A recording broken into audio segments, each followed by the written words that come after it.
On ne pouvait en effet que se réjouir de l'hommage rendu à l'homme Ahmad Dansokho au parcours politique qui en fait une figure emblématique des combats d'émancipation démocratique dans notre pays au cours de ces 50 dernières années.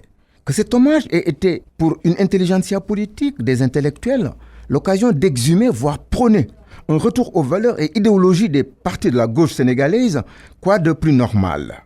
À la seule différence que l'idée a souvent été ressassée et que depuis le temps qu'on en parle, elle peut sembler être un vœu pieux aux allures de chimère. Cela du fait d'un enfouissement de ces mêmes partis de gauche longtemps dans des alliances de pouvoir ou de quête de celui-ci. C'est à ce jeu que certains parmi eux ont fini par perdre leur identité et leur âme militante d'éveil de conscience qui les caractérisait. C'est le lieu de rappeler ici que le discours de gauche chez nous s'est toujours apparenté à du progressisme social, aux grandes conquêtes populaires, surtout politiques et syndicales, ce qui ne manquait pas de faire émerger de grands leaders. Le constat aujourd'hui est à l'effritement d'un tel discours et avec lui, toutes les formes de catéchisme idéologique longtemps portées par nos nostalgiques d'un temps qui n'est plus.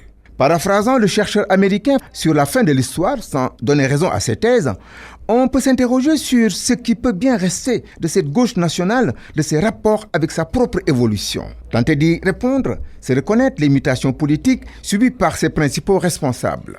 Ces mutations tiennent d'un affaiblissement dans la représentation, d'échecs politiques répétés qui ont permis de mesurer leur perte d'influence sur les masses électorales au profit de tenants d'un discours teinté de populisme. Il n'est resté alors à cette gauche qu'un choix collaborationniste, en contribuant à la première alternance démocratique en 2000.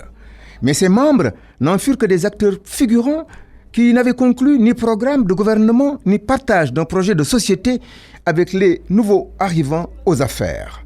La suite de cette séquence politique, on la connaît. Des ruptures, le maintien de dissidents d'une gauche divisée dans le gouvernement comme simple adjuvant et le départ de beaucoup d'autres dits de gauche parmi les plus représentatifs. Ces derniers finissent par retrouver leur rôle naturel de farouche opposant au régime de cette première alternance.